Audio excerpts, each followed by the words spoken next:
আসসালামু আলাইকুম। সংবাদে আপনাদের সবাইকে স্বাগত জানাচ্ছি। আমি ফিরোজ তোহা। শুরুতেই সংবাদ শিরোনাম জানিয়ে দেব এই মুহূর্তে হাতে পাওয়া সর্বশেষ গুরুত্বপূর্ণ আপডেট বাংলা সংবাদ। শুরুতেই থাকছে বেনজিরের দম্ভচূর্ণ থেকে সরকার পতন, স্ফুলিঙ্গ কালের কণ্ঠের অনুসন্ধানী প্রতিবেদন। চরম পরাক্রমশীল পুলিশের সাবেক আইজি বেনজির আহমেদ।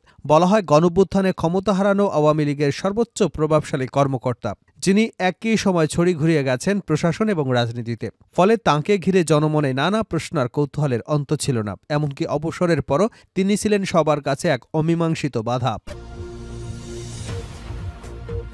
এবারে জানাবো হিন্দুরা নয় বরং আগস্টের পরে বেশি সংখ্যক বাংলাদেশি মুসলিমরাই অনুপ্রবেশ করেছে ভারতে। গত আগস্ট থেকে ডিসেম্বরের তৃতীয় সপ্তাহ পর্যন্ত অবৈধভাবে ভারতে প্রবেশ করতে গিয়ে যত বাংলাদেশি নাগরিক ধরা পড়েছেন তাদের মধ্যে মুসলিমদের সংখ্যাই বেশি বলে জানিয়েছে ভারতীয় সীমান্তরক্ষী বাহিনী বিএসএফ। অথচ ভারতীয় কিছু দালাল মিডিয়া হরহামেশাই প্রকাশ করে আসছে যে বাংলাদেশের হাজার হাজার হিন্দু ভারতে অনুপ্রবেশের জন্য অপেক্ষা করছে, কেউ অনুপ্রবেশ করার চেষ্টা করছে।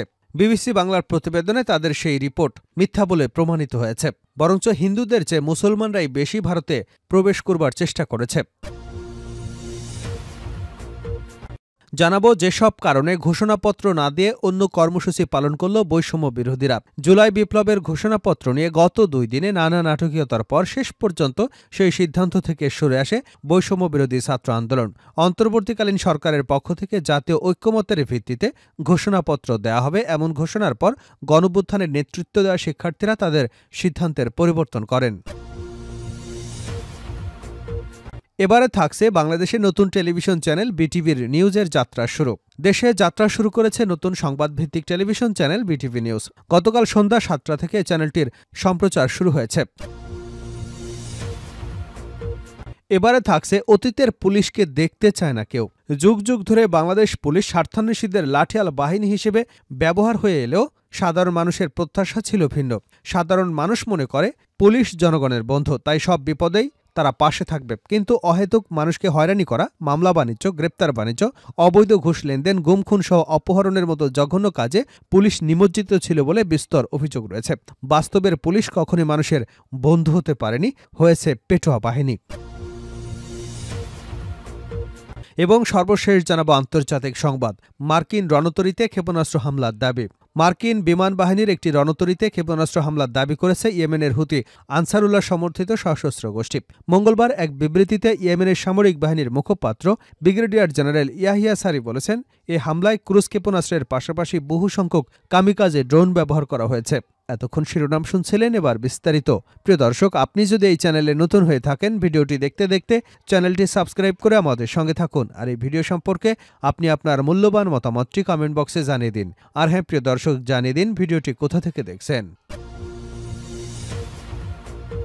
বেনজিরের দম্ভচূর্ণ থেকে সরকার পতন, স্ফুলিঙ্গ কালের কণ্ঠের অনুসন্ধানী প্রতিবেদন। চরম পরাক্রমশালী পুলিশের সাবেক আইজিপি বেনজির আহমেদ। বলা হয় গণঅভ্যুত্থানে ক্ষমতা হারানো আওয়ামী লীগ সরকারের সর্বোচ্চ প্রভাবশালী কর্মকর্তা, যিনি একই সঙ্গে ছড়ি ঘুরিয়েছেন প্রশাসন এবং রাজনীতিতে। ফলে তাকে ঘিরে জনমনে নানা প্রশ্ন আর কৌতূহল ছিল। এমনকি অবসরের পরও তিনি ছিলেন সবার কাছে এক অমীমাংসিত বাধা। এই বাধার নিষ্পত্তি করে দেয় কালের কণ্ঠের একের পর এক চাঞ্চল্যকর অনুসন্ধানী প্রতিবেদন।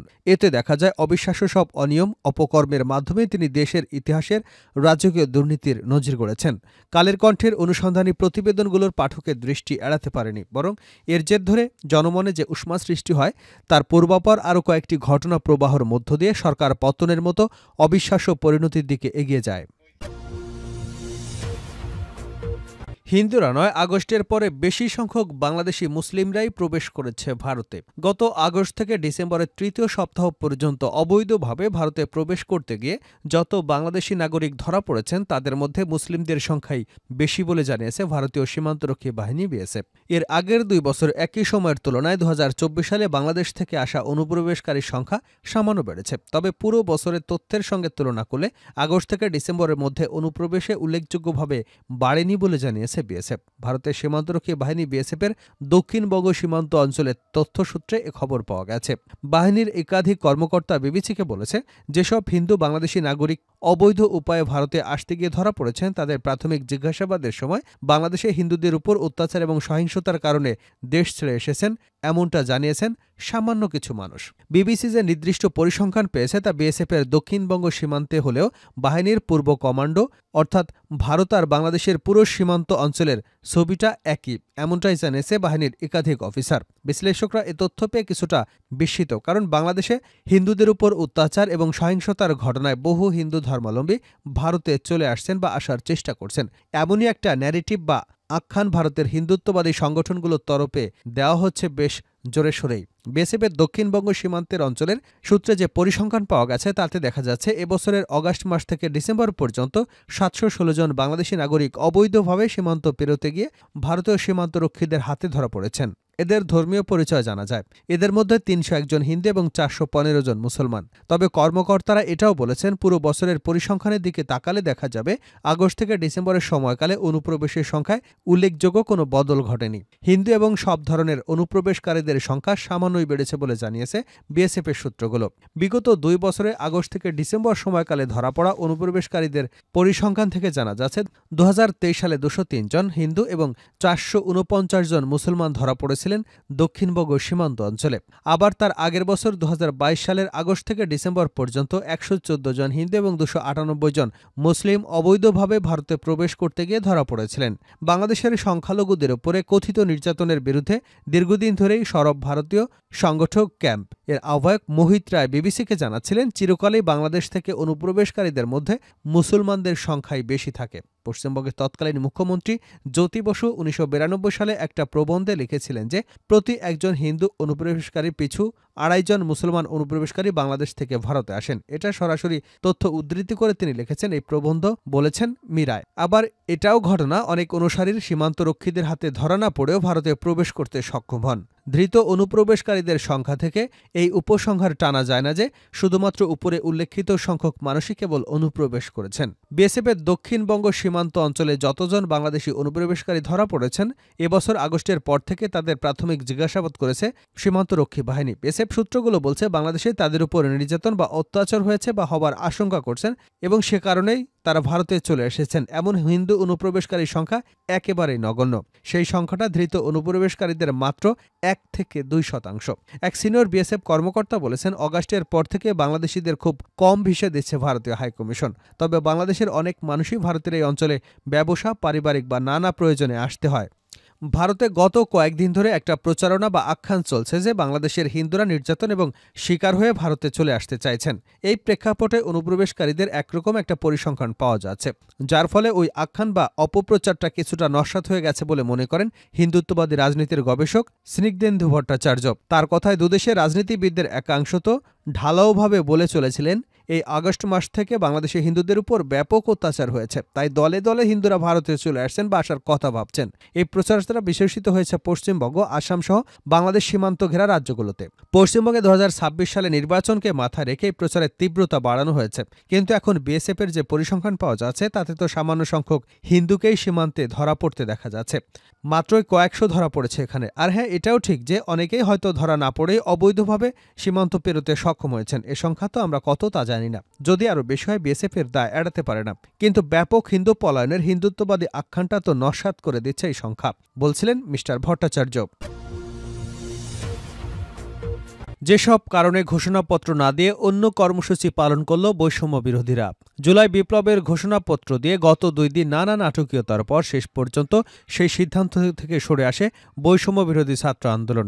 অন্তর্বর্তীকালীন সরকারের পক্ষ থেকে জাতীয় ঐক্যের ভিত্তিতে ঘোষণাপত্র দেওয়া হবে এমন ঘোষণার পর গণঅভ্যুত্থানের নেতৃত্ব দেওয়া শিক্ষার্থীরা তাদের সিদ্ধান্তের পরিবর্তন করেন। সোমবার রাতে দফায় দফায় বৈঠকের পর গভীর রাতে শিক্ষার্থীরা একই সময় একই স্থানে মার্চ ফর ইউনিটি নামে নতুন কর্মসূচি পালন করেছে।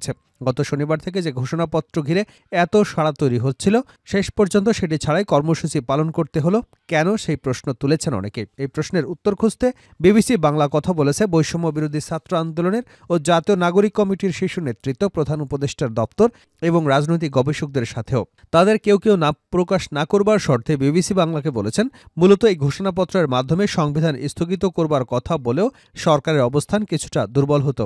অন্যদিকে ঘোষণাপত্র বিষয়টি ইতিবাচক ইতিবাচকভাবে নেয়নি বিএনপি। এ কারণে বৈষম্য বিরোধী ছাত্রদের পক্ষ থেকে ঘোষণাপত্র কর্মসূচি দেওয়ার পর সামাজিক যোগাযোগ মাধ্যমে এ নিয়ে নেতিবাচক মন্তব্য করতে দেখা যায় বিএনপি নেতাকর্মীকে।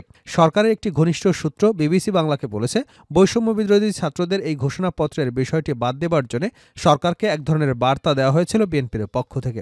ওই সূত্রটির দাবি, সোমবার রাতে বিষয়টি নিয়ে বৈষম্য বিরোধী ছাত্রদের শীর্ষ নেতৃত্বের সঙ্গে লন্ডনে থেকে টেলিফোনে কথা বলেছেন বিএনপির ভারপ্রাপ্ত চেয়ারম্যান তারেক রহমান। সোমবার রাতে প্রধান উপদেষ্টার প্রেস উইং থেকে জরুরি সংবাদ সম্মেলন করে জানানো হয়, জাতীয় ঐক্যমত্যের ভিত্তিতেই জুলাই অভ্যুত্থানের ঘোষণাপত্রের উদ্যোগ গ্রহণ করা হয়েছে। এরপরই দফায় দফায় বৈঠক করে বৈষম্য বিরোধী ছাত্ররা এই ঘোষণাপত্রের বিষয়টি স্থগিত করলেও মার্চ ফর ইউনিটি কর্মসূচি অব্যাহত রাখে। সরকারের ঘোষণাপত্র তৈরির উদ্যোগে বিষয়টি প্রাথমিক বিজয় হিসেবে দেখছে বৈষম্য বিরোধী ছাত্র আন্দোলন। নতুন টেলিভিশন চ্যানেল বিটিভি নিউজের যাত্রা শুরু। দেশে যাত্রা শুরু করেছে নতুন সংবাদভিত্তিক টেলিভিশন চ্যানেল বিটিভি নিউজ। গতকাল মঙ্গলবার সন্ধ্যা ৭টা থেকে এ চ্যানেলটির সম্প্রচার শুরু হয়েছে। বিকেলে বাংলাদেশ টেলিভিশনের ফেসবুক পেজে বিষয়টি জানানো হয়। বিটিভি নিউজের লোগো সহ প্রকাশিত পোস্টে জানানো হয়, নতুন প্রত্যয় সংবাদভিত্তিক পূর্ণাঙ্গ টেলিভিশন চ্যানেল হিসেবে আজ মঙ্গলবার সন্ধ্যা ৭টা থেকে যাত্রা শুরু করবে বিটিভি নিউজ।